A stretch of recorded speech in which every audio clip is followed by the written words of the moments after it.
Hi, everyone. I'm Sam Eckmann of Gold Derby.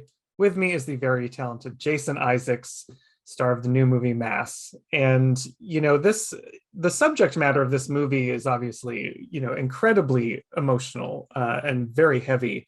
And I am wondering, what about the script? What was it that you first latched onto that made you want to do this?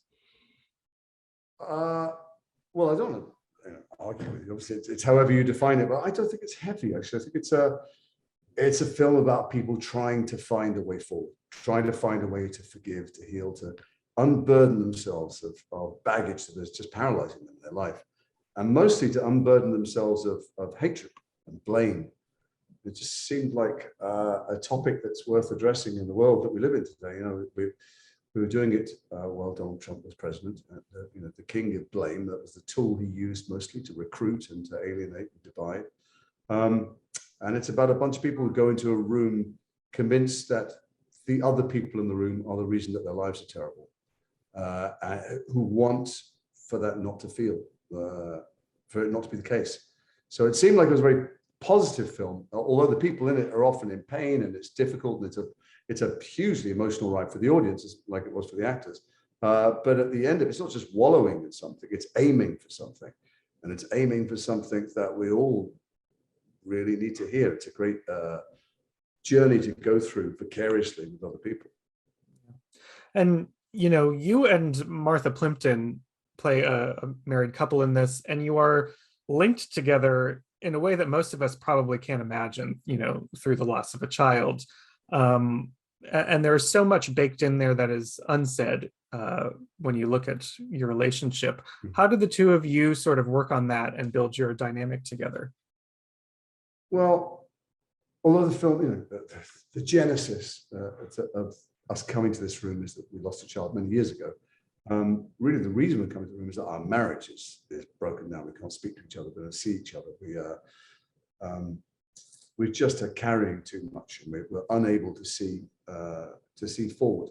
And all of that is to do with what our life is like. So what Martha and I had to do was build that life for ourselves off camera, work out when we had, what arguments we'd had about what specifically, when we'd stop sharing the bedroom, for instance, things like that, and how much we did or didn't argue about the fact that my character Jay is away as an activist, as a lobbyist all the time. He's done that thing, Jay, which is very male, I recognize, which is there's clearly some terrible thing going on, a terrible problem, and so he needs to fix something. He needs to find something to channel that into, and so he's found all kinds of political activism and things to be angry about. I don't want to spoil too much, but there are certain things to do with the way the psychiatric establishment treats people, categorizes people. He's found all the solutions outside himself, and so Martha and I needed to work out where those things have made us clash in the house. You don't live with something that happened years ago, replaying in your head every day. You live with what it is that you're not doing, whether you are or aren't meeting for lunch. Whether specifically, this story comes about because she and I have been to some therapists or in some treatment where they've suggested this is a good idea. And these conversations do happen. I mean, Fran Kranz, our brilliant writer-director, it's not a word I toss about lightly. He was intrigued by what happens in these rooms that we know go on. And I know at college was intrigued, as I was, by the South African Truth and Reconciliation Commission.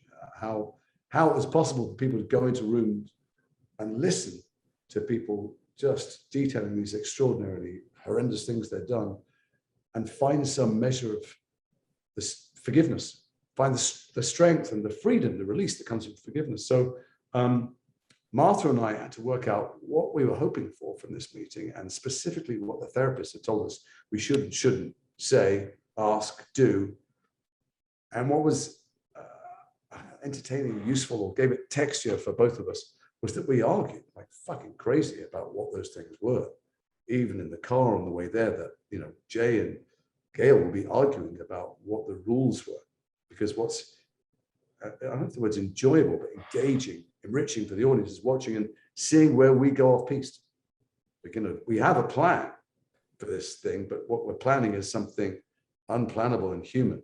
and what comes out of it, and the reason the story has so many amazing, I find, intriguing, kind of emotional, cathartic twists and turns, is that you can't really regulate for human behavior, but it is true that these meetings that happen in this situation, in restorative justice meetings and stuff, people come out of it with something relieved, something released, with some hope often.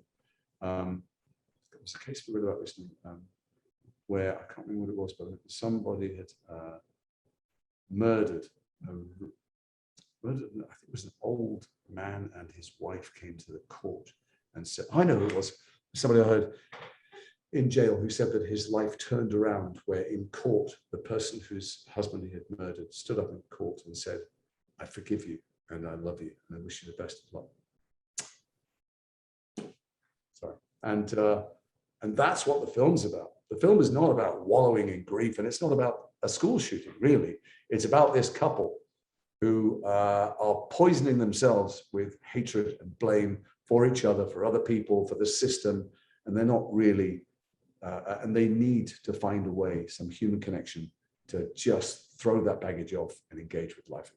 Yeah, it's really interesting watching that plan that your character has, and the way that you interact with Reed Birney specifically, because it seems like you get off your plan most with him, like you just keep searching for something that he's not. Well, I'm more giving comfortable you. in I'm more comfortable in those areas where I can apply my rational brain, where I can look at psychiatric definitions, where I can look at law, or I can look at what stages certain things should be pointed out. But you're right, I go off piece. I'm there, as far as I'm concerned. Jay is there to manage his wife. He doesn't need this. He's above the kind of human messiness and specificity of this. He's looking at the big system and, what should be done in future. And but he's not really acknowledged at any point what it is, the pain and rage that he feels. But mostly while I'm in there, as Jay, I'm thinking, is she saying the thing she's meant to say? Is she going to get out of this? Is she going to be less fucked up? Is she going to drink less? Is she going to be less angry at her daughter? Is she going to get out of the house more? Like, how at the, I'm clinging on to the list of words we're meant to use, and the list of words we're not meant to use. And all the time, I'm not noticing how I'm slipping down the well, or how things are rising in me that are irrational.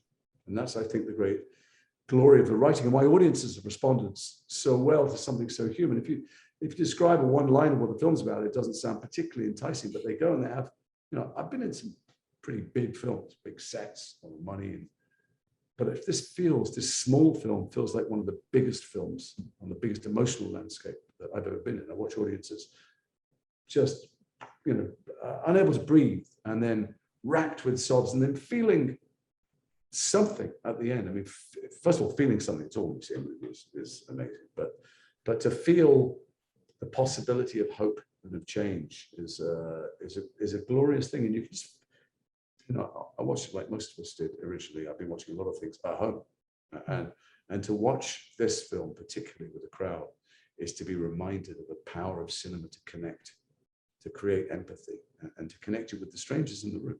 You don't have to go out talking to them or buy them a drink. You just feel less alone in the world. You feel like, we have certain things in common as human beings that we need to run towards instead of shut the door. You have a major emotional moment in the movie, talking about big emotions, which it sort of happens when you're describing and recalling, you're not about to give a spoiler, are you, Sam? You're about to. Here's the thing: we don't have any. Jeff Goldblum doesn't upload a virus to the alien ship. What we have is our plot, is where these characters go emotionally. That's all we have. Yeah. And stories are stories. Stories are about, when I first read this, the main thing I thought was, what happens next? What's going to happen? How are these people going to resolve it? Who's going to lose their rag? Who's going to storm out the room? Who's going to get upset? Who's going to get angry? So I don't want to be silly or rude, but that's what our plot is. This isn't a therapy session for an audience. It's a story, and it unfolds itself. So yeah, everybody gets emotional at some point, but I don't want to say what happened. Sure. Talk about. Well, then I'll rephrase. Sorry. So without a spoiler, just the emotions of those moments are so beyond, like I can't even describe them in one single word because they're colored with so many different feelings. How do you is there a lot of process for a moment like that, or are you really operating kind of instinctually in those kind of moments? She had something intelligent to say about it. I can say things, but I'm not sure that they're true. We lived in a strange bubble for the 2 weeks we made this film, 8 days that we shot that conversation. We would work all day, and the emotions were running very, very high. I mean, look, acting is just, it's very simple to describe. It's just hard to do. You just have to be another person in a different situation. Sometimes the situations are extraordinary. That's all you have to do. Sometimes it's hard to get them. Whatever tricks you have to use for your imagination or for your heart, your soul to take you there, you do. And some of the things that make it easy are that someone has mapped out kind of roadmap of things that make sense to you emotionally that you would do, as opposed to thinking, I'm quite sure why I get from that here, which Fran scripted brilliantly. But there's also the other actors who are, to my mind, just so magnificent that I would look in their eyes and I'd look at Reed and Anne and I'd think, why aren't you fucking getting it? Why will you not admit the things I want you to admit? We can move on. Why do you not say the things to my wife I need you to say? Because we were doing that all day and the emotions were running high, and then we were rehearsing all night in each other's hotel rooms. Martha and I were both rehearsing and arguing, half in character, half out, about what it was that we expected from each other in the room and stuff. We never quite left the bubble of it. So no, I didn't prepare. I didn't think, look, this isn't a session about what acting is, but when I sometimes go and teach, I pass on the best stuff I've ever learned from the best directors. And one of the great directors I worked with said to me, there's no such thing in a script as this is the bit where I get angry. This is the bit where I cry. This is the point where I try and make you feel really shitty. This is the bit where I'm out of control, but I want you to stop me, or I want you to love me or something. So I was aware there was something coming in the script, and so I put that out of my mind. I just tried to be in the moment. And the older I get, the less I prepare. I don't prepare at all. I mean, I just need to know the words somewhere in the back of my head. I want to have a very loose grasp of them. And I just want to be in the room and see what happens. I feel really lucky. Sometimes you get taken by a wave and you ride it. You're not quite sure when it's finished what happened to you. And an atmosphere was created of such safety and such high emotion in that room that we all, I think, went to places that we rarely go to as actors. And we got to tell a story of people who were complicated and human in ways that scripts don't normally allow you to. So no, I didn't think this is my big bit. We did all, we kind of became the single unit because we needed to. There was so much to do in so little time. And I think what that meant was we laughed like drains because we cried like babies. And we were furious at each other on screen and off screen, stormed out of each other's rooms and hugged each other. But we deliberately lived at a slightly, we turned everything up to 11. We deliberately just became slightly uninhibited with each other. We lived in each other's heads and hearts. So it was easy to go to strong places. The more challenging thing was to keep the control. Remember, we're playing ordinary people about in a meeting, in the kinds of meetings that do happen. And I'm playing a man who absolutely does not want to lose control in any way. So those scenes when they were over, I felt like he did. It really embarrassed, really raw, and that I had said and done things I shouldn't do, which is what you're meant to feel. Yeah. With that in mind, is it the type of film where there was, because you're at such an emotional state and in this bubble, that there were a lot of different types of takes, that you were giving a lot of different energies each time? Yeah, because Fran's a savant. I mean, it's his first film. It's ludicrous that it's his first film, that he chose to make a film about something so intriguing and emotional, and then make it such a difficult thing to do for people in the room, and then execute it in a way that I've now seen can so passionately transport audiences. But he also did this thing of staying out of the room. He wanted us to feel like we were in the room. I've heard some talk about, it's like a play. It's nothing like a play. We were just concentrating on the other people. In the theater, which all of us have done, You've got to share it with the back row of the audience. You have to stand up and move around. You'd have to, this is so internal. So much of what's happening in this film is the things people aren't saying, that people, the feelings they're holding back, the feelings about each other that they're holding back. But he was out the room. So we were in this little crisp one. We were aware that there's no time. And yet he was going to have to cut something together. And I know that the others are uncomfortable when I say this, but I feel like it's all right now in retrospect. I had no idea if this was going to be even in the slightest bit watchable. I mean, it felt like we were in that meeting. I was unaware of the cameras. We were all as unaware as you could be.